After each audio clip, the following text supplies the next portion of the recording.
Tompoko klasy tompoko vavy tonga soa indray ianao ato anatin'ny fotoana ny fampahalalam-baovao amin'izao takariva ny alatsinainy faraika amin'ny telopolo ny volana jolay taona 2024 izao miarahaba anao ary manasanao mpanajana anaraka ny vaovao hatramin'ny farany.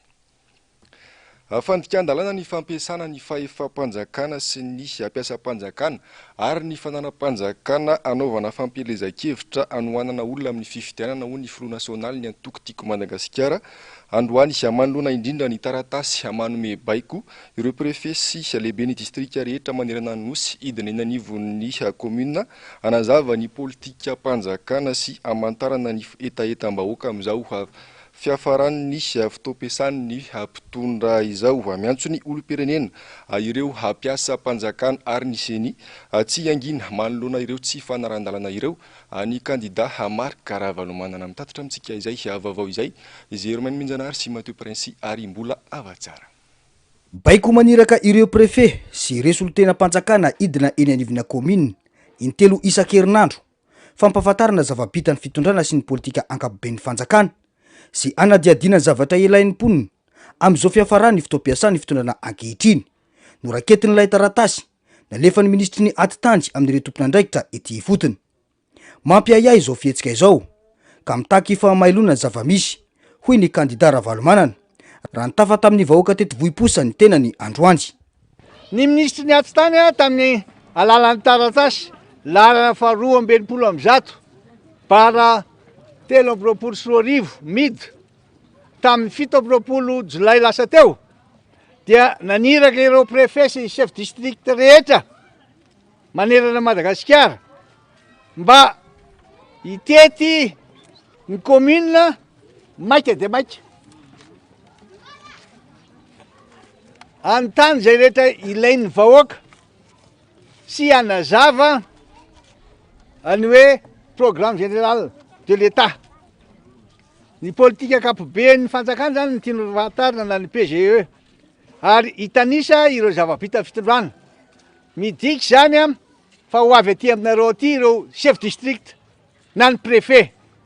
Ireo préfet chef district ireo indray no manery ny mpiasa-panjakana rehetra eo ambany fahefany ary manery ireo mpandraraha tsy miankina eo amin'ny faritra misy anareo eo mba hanampy ara-bola na ara-pitaovana anatanterahana io baiko nomen'ny ministra io.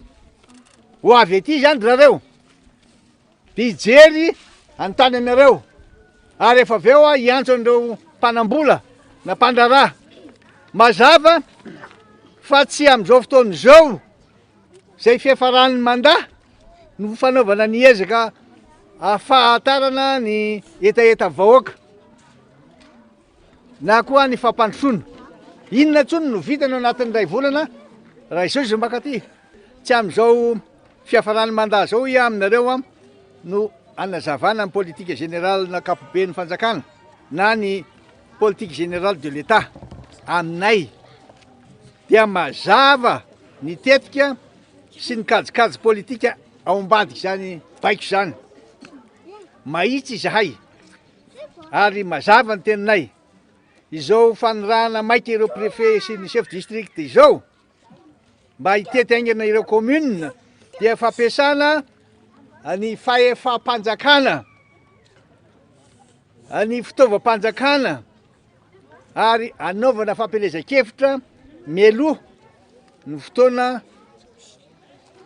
anombohany zany fampelezan-kevitra izany. Izao zava-misy zao dia finiavana sady andika ny lalàna velona zay mitaky ny tsy tokony sy ny fiandaniana sy ny fitanilana ataon'ny administration sy ny mpiasa-panjakana mialohan'ny fifidianana. Fandikan-dalàna tanteraka tsotro zao zany. Fandikan-dalàna ny fampiasana ny fahefa-panjakana sy ny mpiasa-panjakana ary ny fananam-panjakana anaovana fampelezan-kevitra anohanana ny olona eo amin'ny fitondrana. Noho izany dia raisinay ho fiantsina na provocation zao fihetsika ataon'ny fitondram-panjakana izao.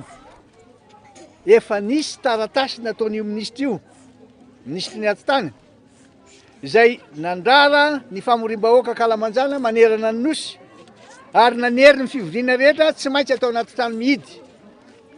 Tsy ara-dalàna sady niteraka savorivory sy korotana maro nanerana ny nosy zany, satria ny famorim-bahoaka tsy maintsy akalamanjana ary tsisy efitrano mazaka ny olona mivory. Izao ndray io ministro ihany dia mandefa taratasy sy ny baiko hoe tsy maintsy mampiasa an'ireo préfet sy ny chef district izy mba hitety an'ireo commune rehetra misy eto Madagasikara mba hamatatra zay zavatra ilain'ny vahoaka maika sy fanampiana ilain'ny vahoaka teti-dratsy zany, satria tsy zavatra ho vitany intsony ao anatin'ny iray volana. Zao ny zavatra misy rehefa tia toerana tia votoso. Efa nilaza sy nanambary izahay fa tsy anaiky lembenana mihitsy manoloana ny tsy fanarahan-dalàna rehetra mitranga mandritra ny fifidianana. Noho izany miomantsika aty amin'ny commune, aty amin'ny Fokotany. Tsy maintsy andray fepetra izahay hoe aminareo raha mitoy zao fiatsika mamofady ataon'ny fitondrando zao. Noho izany dia noho tsara ary. Noho izany dia manao reto antso reto aho ho aminareo. Miantso ny rehetra eny amin'ny commune tsiraray aby aho, na ny atoko politika, ny société civile, ny vahoaka iray manontolo anara-maso sy anao tatitra ary amaky batsilana zay mety ho fampiasana ireo fahefa-panjakana, ireo mpiasa-panjakana ary ny fanana-panjakana anaovana fampelezan-kevitra sahady hanohanana candidat amin'ny fifidianana. Mitona anareo mpiasa-panjakana mba hanaja ny tsy fiandaniana sy ny tsy fitanilana amin'ny fanatanterahana ny asanareo. Miantso anareo aho mba tsy ho piraitsikombakomba amin'ny tsy fanarahan-dalàna. Aza adino fa fandikan-dalàna ny fanatanterahana baiko tsy ara-dalàna. Aza adino ihany koa fa ny mpitondra dia mandalo, fa ny raharaham-panjakana dia mitoetra. Miantso ny senia mba tsy angina intsony manoloana zavatra tsy mandeha amin'ny tokony misy zao. Tsy misy ny fanarahan-dalàna zay tarihan'ny Andriamatoa Premier Ministre Tsay Christian. Izy ny lehiben'ny administration. Malala tsara ny zavatra tokony atao satria ray volana tsy faran'ny mandahan'ny président dia mbola manao zao zavatra mamofady zao ihany. Tsy rariny loatra ny zava-misy ary tsy mety, tsy mendrika ho an'ny voaka malagasy ao. Mila fifidianana madio mangarahara eken'ny rehetra voaka malagasy mba hamonjentsika ny voaka malagasy. Ako ianareo tompony andraikitra rehetra mba hiaino ny afatra ireo ray aman-dreny am-panahy mba hitandro mandrakariva zany fahendrena izany, fitsinjovana ny voaka malagasy, fiarovana azy amin'ny rariny sy ny hitsiny, ary indrindraindrindra mba hiarovana ny ainy. Tanindrazana iombonatsika ity, tanindrazana malalatsika ity. Ka noho izany ianareo aty amin'ny Fokotany commune ary district aty tompony andraikitra ihany koa, ka raha maheno zavatra nareo na mahita zavatra lazao fa miaino anareo izay, ombantsika mandrakariva Andriamanitra. Fa mampikakaika ny resaka fandriampahalemana sy ny fanabeazana ho vohim-posa ao amin'ny distrika Anambomasoa, voatery mandora ialina ariary ny isam-patana anakaramana ireo hampitandro ny filaminana ny akora fototra iasana ny azo ade olana goavana ho andreo hampanao asa tanana ao Ambositra ao. Nizany zava-misy amin'ny lalam-pirenena fa fito iny moa androany ny filoha Marc Ravalomanana any an-toerana mitatitra amintsika izay vaovao izay hatrany izy Romain Minjanahary Siambola Avatsara ary Mathieu Prince. Iray amin'ireo toerana mivelona amin'ny asa tanana Ambositra, velotenany 790 ao ny asa tanana. Misedra olana nefa ity sehampiariny ity noho ny tsy fisiany akora fototra toy ny hazo ampiasaina.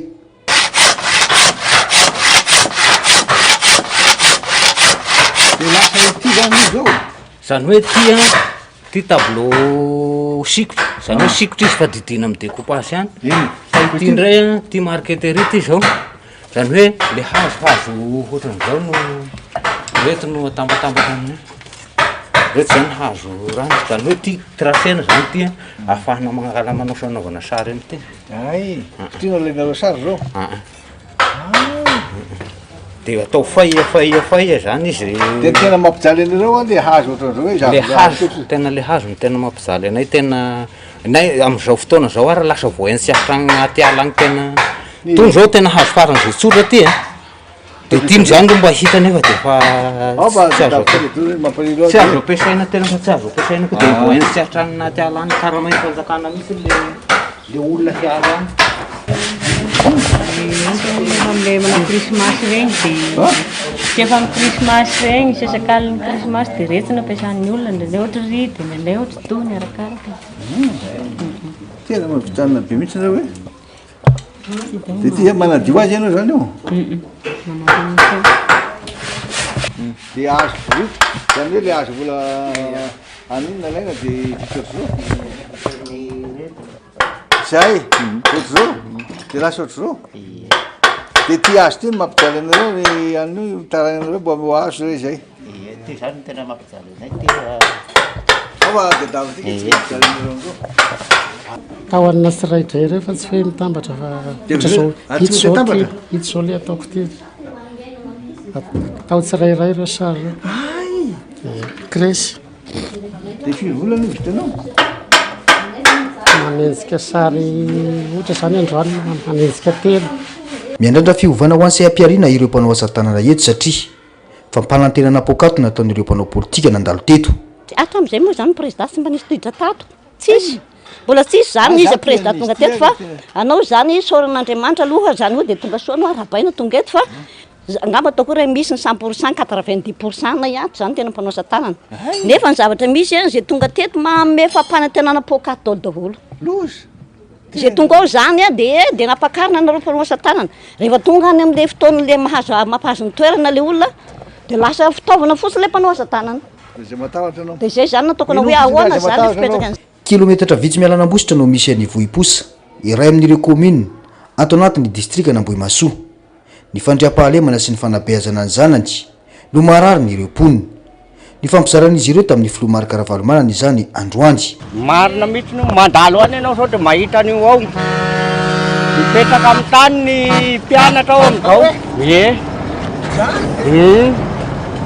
mavita mitondra hoe ianao ihany ny tsara hitondra eo sa mahita zao ifamboleny ihany mandalo hafa ihany no hafa ihany hafa ihany tatanay hafa ihany dada ilainay isan'ny zava-mitranga ety amin'ny lalam-pirenena fahafito ny fikapana ireo azo manamorona ny arabe tena labe ny vidim-piainana na ny inana dia anana vola ray alina tena sy ampy aignanay ireny mpianakaviana zaza raika zao ny vilomiko tena sy ampy mihitsy zay ny aignanay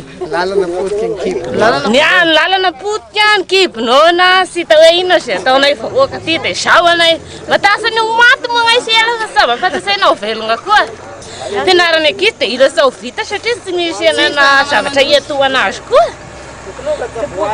tena sa voadika satria ny fianarana sisy tenisy sisy inana dia ny raha tafy zazanako roa zao ny ana dia resaka saribôty zao mba hinananay mahavita ray gony dia lany androany ihany dia sisy koa raha pisy tena aminareo anay fa dia malay alanay lalana anay ty potika mikibinona ny ala potika ny vary zao amin'ny 570 ny akatranana 700 kelikely eo dia farany lafo tena farany lafo kelikely zao 570 ao anatin'ireo rahara-pahamena amin'ny vinam-piarahamonina ny maplus ny resaka fanabeazana sy ny fandriam-pahalemana lafy-mavao manodidina ny fifidianana kosa indray misy baram-pokotany vaovao Hamanarivo ny forona teo anelanelan'ny taona 2024 hatramin'ny taona 2024 ahony kandida ho filoham-pirenena Paraina Augusta tamin'ity androany ity sy ayay tsy havanana ho ity mpanao politika ity ka miantso ny conseil municipal na ny communal manerana ny Madagasikara ny tenany amoaka ireo listra ny fokotany vaovao ireo Hasinandria Malala sy Andry Rakoto Malala fokotany enarivisa no niforona teto Madagasikara teo anelanela ny taona 2024 ka hatramin'ny 2024 raha nambara ny kandida ho filoham-pirenena Paraina Augusta androany mifanindran-darana tamin'ny nanaovana fitsarana mitety vohitra fahobe ity tranga hafahafa ity ka mila fanazavana avy amin'ny fanjakana foibe na tokony avoaka isaky ny commune ireo listra ny fokotany vaovao ny forona ireo ka fa io fosiny mampatahotra ny mampiahiahy satria le izy misy le ataosika hoe raha tamin'ire fonteneliste igny izy de manao an'le inscription volontaire le izy volontaire ianao zany mandeha manoratra gn'aranao fa tamin'ny jugement supplétif tonga de d'office ny inscription gn'agnara vao manoratry vao manao jugement supplétif ianao zany anina igny tonga de hoe tonga de tafiditra agnatin'ny liste anao de io zany mahatonga n'regny problème ohatran'regny satria aloha zany tena mazava tsara hoe nisy délibération du conseil municipal na conseil communal naovagna an'le commune eo ka io satria raha tamin'ny 2018 zany tsika hoe misy resaka hoe doublon olo anankiray voasoratry indroy ohatra amin'ity ndray sy zany fa olo anankiray mety manana identité roy samby hafa gn'agnarany eo samby hafa gn'agnarany mety misoro amin'ny fokotany raika hafa agny izy misy le fokotany vaovao regny amin'ny fokotany taty anagnany taloha de mifokotany raiky vaovao regny magaga hoy ity mpanao politika ity ny tsy fandraisan'ny fanjakana Andry Rajoelina ireo sosikevitra naroson'ireo mpanara-masony fifidianana tamin'ny taona 2024 raha tsy resaka afa-tsy ny kara-pifidianana isika. Izay no mahatonga ny SADC agnisan'ny zavatra anotaninao hoe isianareo sary le kara-pifidianana satria raha isa sary kara-pifidianana manko vao alefagna logiciel tonga de hitanary zala hoe ity zany ty toolo anankiray ihany itika de lasa am'izay le enquête isan-karazana am'izay tsy mety manao misy an'io misy zany ny fitondrana hatram'izao tsy mety manao an'io satria nagnontanignanay tao aby zany hoe efa niova ve fa misy sary ve le kara-pifidianana hatram'izao de mbola tsy misy de zay mampiahy aho hoe angambany misy zavatra fenina ao fa tokony isy sary mariny le kara-pifidianana mba ino ny ampitovy igny amin'le kara-mpanondronao. Ny aya tsy havanana ka tokony avoaka ministera ireo lisitra ireo fokotany vaovao ireo sao sanatria ka tetika angalaram-bato indray. Vaovao manodidina ny fifidianana izay hatrany izay tsy azo antirana ny basket fond na ny kitapom-bolan'ireo mpiara-mombona antoka hanampina ny Madagasikara anatanterahina ny fifidianana ho filoham-pirenena ho ny filohan'ny CENI androany tsy maintsy ho fenoy ny fanjakana fohy be hoy izy ireo ny vola tsy ampy anaovana fifidianana ho filoham-pirenena raha toka tsy ampy ny vola arotsaka ireo firenena avy any ivelany sy hanaovana izay fifidianana izay Asina Andriamanala sy Andry Rakoto Malalatrany. Tsy maintsy ny fanjakana fohibe no anampy ara-bolina ho an'ny CENI anaovana fifidianana filoham-pirenena fihodinana voalohany sy faharoa raha toka tsy ampy ny vola arotsaka ireo firenena mpiara-mombona antoka amintsika eto Madagasikara hoy ny filohan'ny CENI androany. Vao 7 miliara ariary monja ny vola ao anatin'ny kitapom-bola iraisam-pirenena anatanterahana fifidianana filoham-pirenena eto Madagasikara na ny basket fond raha toka 20 miliara ariary ny vola farany ambany ny eken'ny CENI anaovana fifidianana izany hoe mbola tsy ampy 70 miliara ariary eo zany ny vola anaovana fifidianana filoham-pirenena. L'élection présidentielle l'année sy ny basket fond ihany no fandray-tanana an'le izy zay manahirana anao mamaly an'le izy manko fa misy ihany koa avy aty amin'ny fonds propre ny fitondram-panjakana ka de ho hita eo fameno io roa io zany fa tsy de hoe voatery hoe izao ny basket fond na izao ty ny fanjakana malagasy fa le basket fond zany dia manao tantsorika ho atsika fa tsy de hoe hiakina amin'ny basket fond d'élection présidentielle ifameno io ianao ngamba zay vokatra avy eo no hitatsika zay sy feno ny basket fond zany de ho feno ny gouvernement malagasy. Androany ny masovon'ny Japon miasa simonina eto Madagasikara dia nanipika mazava fa fifidianana madio mangarahara ary eken'ny rehetra mba hiantoka filaminana aorian'ny ny fifidianana notakian'izy ireo nandritra ny lanonana fianovatsony afanomezana fanampiana ara-pitaovana ho an'ny CENI avy amin'ny Japon. Notre souhait le plus sincère, c'est que les élections se déroulent dans un climat apaisé et que ce soit juste, libre et transparente, accepté par tous. Donc c'est le but de notre soutien et j'espère bien que donc à travers ce soutien, le processus électoral ici à Madagascar puisse dérouler dans une manière démocratique. afantatra fa ividianana fiara tsy mataho-dalana miisa 10 sy moto valam-be-fapolo amby zato ho an'ireo ratsa mangaiky ny seni manerana any Madagasikara io natolotry ny japonais ho an'ny seni androany io. Fa nofidin'ireo mpikambana ao anatin'ny antoko malagasy miaramiainga atolo tamin'ny fifidianana ho filoham-pirenena ny mpanorona ny antoko Andriamatoa Ihajo Andriananarivelo vao natao androany nandritra ny filan-kevi-pirenen'ny antoko ny fanambarana ofisialy amakasika izay filatsahako fidiny izay iraisan'ny ity kandida ity feo amin'ireo antoko politika hafa ny fahitana fa maro ny tsy fanarandalana hita nandritra ny fanavozana manontolo ny lisy mpifidianana teto amintsika onjalalaina Ranaivomanana sy Andry Rakotomalala. Tao aorian'ny fanambarana nataon'ny kandida Ravalomanana makatsika ny filatsahako fidiny amin'ny fifidianana filoham-pirenena izay nataony nandritry ny Kongresy Nasionaly ny antoko Madagasikara ny voalohan'ny volana Jolay lasa teo. Dia nanao fanambarana ny filatsahako fidiny ho filoham-pirenena ihany koa androany 2 Jolay ny mpitarika ny antoko malagasy miaramiainga Ihajo Andriananarivelo. Ity fanapa-kevitra ity izay noraisina tao aoriana avy tany fitetezana ireo faritra 13 manerana nosy tato anatin'ny herintaona sy tapany. Nandritra ny fitetezam-paritra nataony no nandraisany sy ny hainoany ity kandida natolotry ny atoko MMM ity ny fitarainana sy ny marary ny vahoaka. Manana didy amerina Madagasikara amin'ny lalana tokony alehana isika hoy ny kandida Ihajo Andriananarivelo. Tokana ny lalana tongavana amin'izany dia ny fifidianana. Raisiko ny fanapa-kevitra ny antoko ka ambarako amin'ny fomba ofisialy fa kandida ho filoham-pirenena aho fantafy ny amponareo satria malagasy toanareo koa marary koa ny fireneko ary matsiaro tompona andraikitra matombo lasa mijoro eto alohanareo amin'izao fotoana izao. Ny fampilazany maro isika ary samy resy lahatra fa tsy maintsy helintsika sy fomba fijery vaovao miala amin'ny efa mahazatra no entsika miatrika amin'ny 5 taona sy ny 10 taona manaraka. Tsy maintsy manova family isika, tsy mahazo milavo lefiny isika na betsaka amintsika aza ny kivy. Tsy maintsy miady amin'ny tsiry sy ny didiko fe lehibe izay manjaka ary mbola manjaka eto amintsika ka mampirendrika ity firenena mamintsika ity. Anjaka eto ny tety jasy rehetra amodikodonana ny safidin'ny malagasy. Ny tsy fanajanana lana velony ary ny anaovana tsinotsinona ny fiandrianam-pirenena tsy amelantsika na inkidona na inkitranga.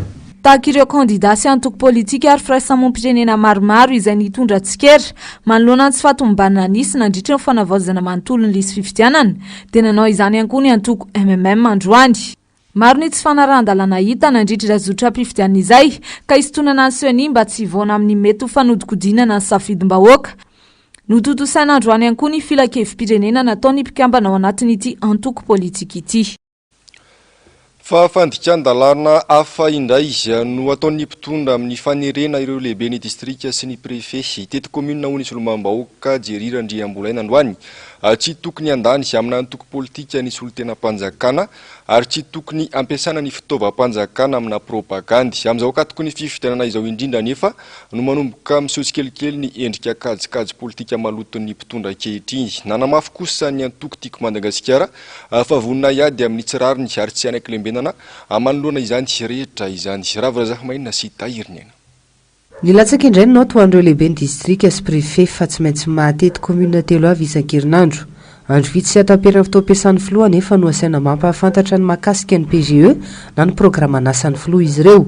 Tsy fanarahan-dalàna izany indrindra fa ampiasain'ny fitaovana politika ireo olom-panjakana ireo. Tokony tsy andany amina iza na iza no solon-tena-panjakana ary tokony tsy ampiasa fitaovam-panjakana entina anaovana an'izay propaganda izay. Zavatra efa napetraka tamin'ny seni izay zavatra izay. Io moa zany dia manao antso azo amin'ny senitsika amin'ity zavatra miseho ity hoe atraiza ny fandraisan-draikitry seni. Ny antony manko dia izao. Mivoaka ny atao hoe fanambarana iny na hoe noty araka le lazainy namana faniry teo mivakina teo ary nazavaina tamin'ny teny gasy iny zavatra iny. Dia eo zany le mapetraka le aya mihitsy hoe nanomboka taty amin'le fizarana automobile ho an'ny chef district sy ny préfet. Nizaraina ihany koa moto ho an'ny ben'ny tanàna rehetrarehetra dia tonga indray zany ity noty ity hoe mandana indray chef district sy préfet midina makeny amin'ny fo commune mitety commune telo isan-kerinandro dia ao anatin'ny 5 andro zany mila manao tatitra any amin'ny andriamato ministra. Inona le zavatra ataony ao anatiny eo de hoe ampafantatra ny programme général de l'État ary eo indrindra le izy hoe aty amin'ny fiafarany mandavy zay efa tapitra tsy ho ela fa volana vitsivitsy andro vitsivitsy izy tapitra ny mandaha amin'ny filoham-pirenena any ve anao vao ampafantatra ny programme anasan'ny gouvernement mamperitreritra zany zavatra zany eo ihany koa ny atao hoe le fomba atao zany amin'ny zavatra ohatran'izao satria tena hoe mipetraka le aya hoe inona marina zany ny zavatra mety isy mialohan'ny fifidianana zao. Tsy fanoherina irerintsony no manohitra ny mpitondra ankehitriny fa hatramin'ny vahoaka izy aleo fampanantenana, leo ny fahasahiranana ary leo ny mpitondra tsy mijery ny sosialim-bahoaka. Fa na hoe alabato mialoha na mety mikonikonina fikorotanana na mety zavatra mety manahirana de efa vonona hiaro an'izany sy hanohatra an'izany ny akotokotoka Madagasikara zany. Ka eto de tena tehiteny aminareo mpitondra fanjakana mihitsy hoe mba aok'izay le fanaovana zavatra kitoto tsy fanaran-dalàna vao mipetraka taonareo de efa tsy manara-dalàna daholo zavatra ataonareo afa-ty hiatrika fifidianana antsika mbola mahita zavatra tsy ara-dalàna ihany. Tsy ny mpanohatra intsony eny nefa atao hoe tena manohatra ny zavatra ataonareo sy tena hoe tsy makahala ny zavatra ataonareo mihitsy fa efa tena le vahoaka malagasy mihitsy nefa tsy mahazaka an'le zavatra ataonareo efa tena leo an'le lainga apetraky ny fitondram-panjakana sy ny atao hoe gouvernement hafa ny zavatra lazainareo androany hafa ny zavatra ataonareo rapitso. Lafim-baovao ahafantateraka kosa indray izany taona 2024 ny ankamaroan'ny commune no nisitraka afara ny famatsim-bola na ny siady avy amin'ny solomam-bahoaka ao amin'ny district misy solomam-bahoaka misa roa ao an'ny commune nanaovana fanadihadiana androany sy asa de efa kely ity famatsim-bola ity anao tsisy mangarahara ihany koa. Jessica Miray sy Tahirnena. Ny siady des crédits d'investissement destinés à l'appui au développement CLD izy teo aloha ny distrika misy solomam-bahoaka roa no mahazo azy izany hoe ny commune rehetra ao anatin'ny distrika iray. Matetika fitaovana no azo amin'ny siady toy ny fitaovana anamboarana hopitaly na sekoly na ihany koa jiro an-dalambe.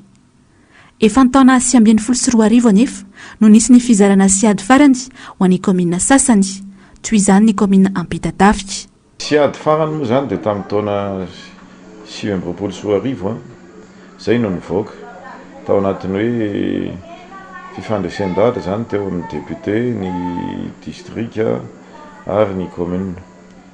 Ny siady 2020, 2021, 2022, 2023 zany mbola tsisy mivoaka. Ny siady 2020, 2021 zany zao no fivoaka. Manodidina ny 700 tapitra ariary isan-taona isaky ny solombavam-bahoaka ny siady. Tsy misy lalàna mametra ny fotoana izaran'izy ireo ny vola. Tsy misy lalàna ihany koa mametra ny vola omena isaky ny commune ka izay tiany solombavam-bahoaka. Eo indrindra no misy ny kajikajy politika ao ny tanàna Ampitatafika. Maro ihany koa ny tsy fanarahan-dalàna amin'ity siady ity satria tsy tokony hisy parlementaire ikirakira vola toy izany. Ny triage politika dia matetika izy io tena hoe zay tena tiany député sy ny district no atao hoe izy moa misy ohatrany hoe lalàna zay zany fa tsy mbola tonga ty ampilatananay ny hoe ny siady manaraka tsy angalakevitra ntsony amin'ny ben'ny tanàna dia hoe za tena mety zay raha iza zao meno azy dia tena mety amiko zay satria lasa fivoriana fihetsaram-belatsy fotsiny le atao any. Aleo tonga dia izy manao azy ohatra hoe raha misy avakavan'zareo zao ben'ny tanàna na misy olona tohanany satria akaikikaiky azy dia reny ny mahazo ny maronisy ao anatin'ny siady dia mety misy tsy mahazo ary na tena symbolika resaka hoe 1 million d'ariary no azona commune anankiray ao anatin'le izy ohatrany hoe mba nanao fiche de présence zany hoe mba nanome fotsiny zany. Tsy dia misy akony loatra amin'ny commune ihany koa ny siady. Jiro telo no mba azon'ny commune Ampitatafika tamin'ny siady farany. Efa tsy misy fakakevitra atao amin'ny ben'ny tanàna ihany koa amin'izao mikasika ny ampiasana ny vola fa efa tapahany solombavam-bahoaka samy rery. Entoko vetivety ao anatin'ny vaovaon'ny finoana ianao amin'ity vaovao manaraka ity totosa omaly izay atetsy somanak'izay ny sorona masina lehibe anametrahana ny RCV ka hitondra ny diocèse n'Antananarivo vaovao ny monseigneur Jean de Dieu Wilson tonga nanotrana sy nanome voninahitra ny fitoam-bavaka ny filomary Karavalomanana sy ireo olo manakajy maro avitra solon'lehibe anjavandrima efa sy Andry Rakotomalala. mety ny mahafoy izay tsara azona izay tsara kokoa io ny teny fanevanentina nankalazana ny fametrahana ara-pombam-piangonana ny arcevêque n'Antananarivo vaovao dia ny monseigneur Jean de Dieu Rawilson sorona masina lehibe ny nanamariana izany teto mandrakizay nitarika izany ny nonce apostolika notronon'ireo évêque sy religieuse maro ao anatin'ny fiangonana katolika romanina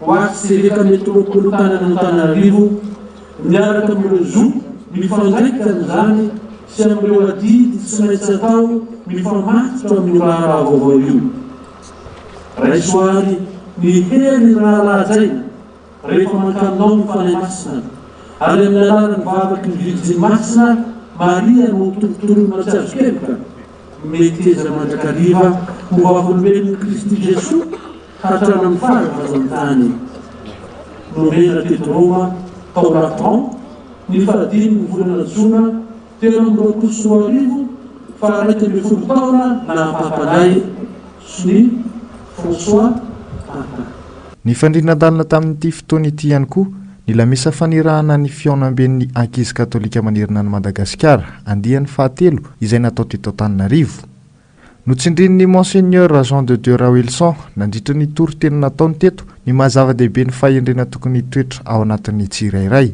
na mahazatra antsika dia mangataka fahasalamana mangataka fahombiaza mangataka arena tanjaka mangataka vola mangataka sakafo ny hafa mpahasairana fambaiza amintsika no mangataka ny atao hoe fahendrena ny atao hoe fahendrena amin'ny soratra masina dia mahasahana zavatra maro ka isan'ny fahendrena ny fahakingana eo ampanaovana asa na zavatra iray manaraka an'izay ny olon-kendry eo amin'ny fitondram-bahoaka dia ireo mpitondra zay afaka manao zava-dehibe mahasoa ho an'ny vahoaka manaraka an'izay ny atao hoe fahendrena koa dia manana fahendrena ihany koa zay olona mahay mitondra teny fa isan'ny fahendrena ihany koa dia ny fanabeazana ny olona manontolo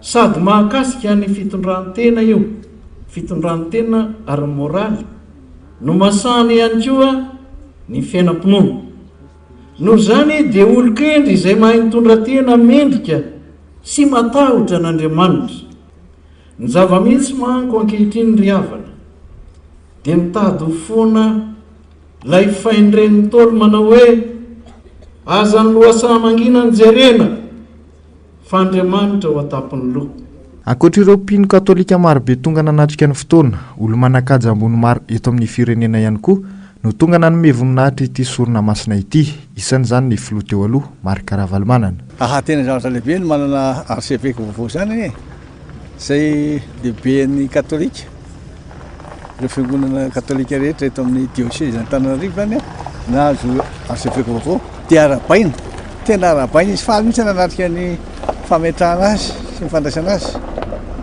dia toraka izany koa ngamba mivoaka rehetra eto Antananarivo raha tsy ahivina dia totosany 9 jolay lasa teo ny fotoam-pivavahana ny sorona ny arcevêque teo aloha ny monseigneur Odon Marie Arsène Razanakolona nandritra ny 17 taona ny tena no nitondra ny diocèse n'Antananarivo nanomboka ny taona 2024 izay ny mikasika iny fa tsy manana fahaleovantena amin'ny fandraisana fanapa-kevitra eo anivon'ny KNAPS ny filan-kevy pitantanana ao amin'ity orinasa ity ho ny avy amin'ny randrana sindikaly androany izy ny fanjakana trano matetika no tompon'ny teny farany amin'ny fanapa-kevitra raisinao ny fanjakana nefa tsy manana petritra bola ao akory na intsy ny avy amin'ny randrana sindikaly androany nilaza fa tsy mandeha amin'ny loniny ny fitantanana ao amin'ity orinasa ity ka tokony irosona ny fanovana ny rafy pitantanana nampiaka-peo manoloana ny fambarana nataony avy ao anivon'ny ministera ny asa sy ny fampananana azy mahakasika ny raharaha orinasa KNAPS ny randrana sindikaly tsy mbola malama ny toetra raha ao amin'ity orinasa ity na dia efa miroso amin'ny fandraisana ny asa amin'ny ampahana azy any mpiasa tokana amin'ny fangatahana ho an'ny sindikaly dia ny anovana ny rafitra misy ao amin'ny KNAPS rafitra ao amin'ny KNAPS io mihitsy no tsy mandeha araka ny tokony izy inona moa ny idiran'ny mpiasa amina resaka restriction budgétaire hoe hitaky famahana an'izany asa ny filakevim-pitantanana an'izany misy filakibita-tananao de anjaranareo amin'ny filakibita-tanana tokony manapaka an'izay. Misy ministre tutelle ao tokony mifampiresaka any amin'ny ministre tutelle nareo. Tsisy ilaina zany a ny filakibita-tanana. Mandany vola, misy fandaninana eo anaty filakibita-tanana zany e. Mandany vola fotsiny zany. Tsy ilaina koa zany ministère tutelle. Mandany vola fotsiny satria misy vola miasa koa ao anatin'ny miala ao anatin'izany rehetra zany. Ila zany nefa tsarovana tsara ho an'ny rehetra fa tsy vola mpanjakana io. Fa vola ny mpandrosaka mpiasa ty amin'ny sehatra tsy miakina mpandrosaka latsakemika. Raha ohatra ka hoe ho any amin'ny présidence daholo a foany zany ny filakibita-tanana, foany ny ministère tutelle, fa aleo tonga de ny any amin'ny présidence no mitatana ny volany knapo sara izay no eritreretina hoe milamina. Ny fitale général iny tsy ny filakibita-tanana no manendry azy fa manao kalista fotsiny ny filakibita-tanana. De ny fanjakana no manendry zay ho tale général. De zay mahatonga le tale général eo a tsy manaraka baiky ny filakibita-tanana satria tsy nareo no mifidy azoko. De zay ny izy, zay le rafitra tsy mety mihitsy zany ao anatin'le. Efa misotro tangena ny zoky olona mpandray fisotronronono amin'izao noho ny olana miseho anivon'ity orinasa ity. Saika manao tantely afadrakotra an'ity orinasa ity avokoa ny mpitantana ny fandimby. Manaporofo izany ny fivoahan'ny faktura izay nakana vola tao amin'ny KNAPS nividanina caméra thermique 4. Ny tetibidin'ireo fitaovana ireo izay any amin'ny 750 tapitrisa ariary ny caméra iray, izany hoe 730 tapitrisa ariary ny vidin'izy 4. Ny vadin'ny ministra ny vola sy ny tetibola Rindra Asimbelo no nanao siny ity taratasy ity, izy izay tsy manana fahefana anao izany akory. Zao vao nahita an'iny tandriny réseaux sociaux iny hoe caméra, fividrana caméra dia amina tapitrisa ndray no mivoaka dia olona tsy tompona andraikitra akory no mamoaka sy manao sonia an'le izy. Zany any ilazana antsika zany rehetrrehetra zany a de noho ilay rafitra mitavo zavotra tsy natao zany hitsinjovana ny tombotsoan'ny mpikambana. Le rafitra io fa tena rafitra natao amenona posy fotsiny ny mpitatana, amenona posy fotsiny ny fanjakana. Zay ny rafitra eo aminatin'ny KNAPS io. Raha eo amin'ny tsena iraisam-pirenena dia manodidina ny 500 hatramin'ny 540 euro, izany hoe 520 tapitrisa ariary ny vidin'ny caméra thermique iray. Vola be manodidina 820 tapitrisa ariary araka izany no elanelana misy amin'ny vidin'ny tena izy sy ny sora-bolana laina tao amin'ny kitapom-bolan'ny KNAPS. Manoloana ireo olana rehetra ireo, takin-drandrana syndikaly ny anaovana dinika hanovana ny rafitra misy eo amin'ny KNAPS ka ny mpiasa mpandrotsaka latsakempoka ny tokony homenavahana bebe kokoa amin'izany. Fa nisokatra tamin'ny fomba ofisialin'ny Zomaf 20 ny volana Jolay lasa teo ny tsena ny lavanila maitso ao amin'ny faritra Analanjorofo an'ny taona 2024 420. Manay ny iverenan'ny olana tony tamin'ny tondasa ny mpamboly lavanila ao ambanja amin'izao fotoana izao. Tsy nisy mpividy ny vokatra, ny totongana ihany koa ny vidiny. Jessica Miray sy Tahirinaina no mitatitra amintsika ny antsiprian zay. Efa nisokatra nanomboka ny 20 Jolay teo ny tsena lavanila maitso amin'ny distrika Enina ao amin'ny faritra Analanjorofo. Ny olana nefa tsy nisy vidiny voaka avy amin'ny mpividy sy ny fanjakana. Izany hoe tsy nisy ny adivarotra raikitra ka nampiepitra mividy. Vokatra ny lavanila saingy tsy misy mpividy ary tsy hita ny fanjakana ho ny fitaraina ny mpamboly. Raha ho an'ity mpamboly lavanila ity izao, nisy nampanantena fa hividy ny lavanila ny milanja 2 taona 900 kilao saingy tsy hita ilay nilaza fa hividy. Fa tamin'ny taona ity zay nampanantegna reo fa ho avy amin'ny sanala zay ny raha nisy navy teo reo tsy nivanga mody laza ivanga niamby ny olo tsaina koa ma tsy nisokatra lany fagnambola velogno zay efa ny grom le vahoaka zegny efa mitady latra eo vo ny sokatra le tsaina ka le tsaina nisokatra tsisy prix avy amin'ny mpivanga na avy amin'ny fanjakana tsisy misokatra tsaina tonga de vita adivatro tsy nandeha ny lefa koa reo mpivanga aby reo la ny fagnambola velogno ty zay la voaka tsy hitany atao ka zay ma ny karokaro koa nahita olo araiky ivanga zaho izy fa navy teo fa nipezy zahay nandritra ny andro raiky ilefa olo tsy entany mboany lavany ny taony 600 tafiditra tamin'ny tragnonakaty fa voapezi ny andro anylefa. Rehefa tsy nisy ny vidy ary ny lavanila maitso dia nanapa-kevitra ny mpamboly ato anatin'ny fikambanana zanaka ambany volomiray fa hiditra amin'ny fikarakarana na ny préparation ny lavanila. Mila fahazondalana avy amin'ny fanjakana nefa ny fanaovana préparation ary mila fahaiza manao. Nangataka anao fiofanana araka izany ny ato anatin'ny fikambanana saingy tsy nifanaraka tamin'ny andrasana ihany koa. Nandray mesure zay zegny hagnano préparation tsy maintsy ara-taratasy agnanaovana izy. Nagnamboatra taratasy jiaby nalefa amin'ny fanjakana ary nagnentana vahoaka koa zay ampagnanaovana formation dans l'immédiat mba ahafahana hagnano préparation satria lavany roboka ty tsisy olo mahay. Ka vorolahy ny vahoaka nampagnanaovana formation teo agnisan'ny tsy nahafaly sanamany koa satria igny zegny occasion ndreo andivanga lavany io agny amin'ny 10,000 2,000 kanefa ma ny réagir zay taty tsy nagniky nampagnanaovana formation na ero olo aby io reo vontsongo lavany ndreo amizay nandoky zegny reo. Rehefa natao préparation nangataka koa zay noho ny fitaovagna tsy ampy nagnano taratasy koa nalefa zegny tamin'ny piky noho ny reo miahy le filière vanily io mba azahoanay fitaovagna tahaka ny body regny sachet regny mba ahafahana mikojakoja le lavany. Tsisy valiny na dia ray na mahazo na tsy mahazo tsisy valiny tsy nasiagna diniky foiky.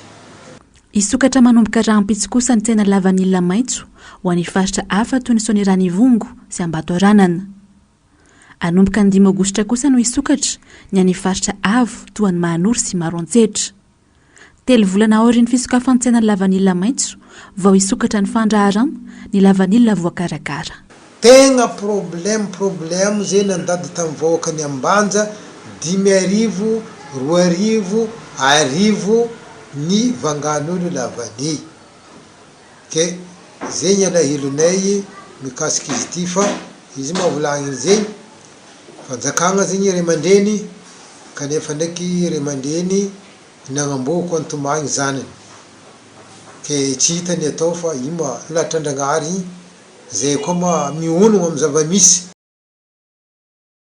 Izay ny mikasika ny sehampiarina lavanila fa vaovao mahakasika ny olana eny anivon'ny Université Mpanjakana kosa indray mitohy hatramin'ny fotoana tsy voafetra ny Université Maty araka ny fanambarana nataon'ny CSS androany ataorian'ny fivrembena nataon'izy ireo hateny Akatso tsy mbola nisy nivana iray aza ny fitakina nataon'izy ireo mitohy hatrany ny fangatahana efa nitaona ny maro izay. Jessica Miray sy Tahirina Enatrany. Marary ny fampianarana ambony miankina amin'ny fanjakana eto Madagasikara.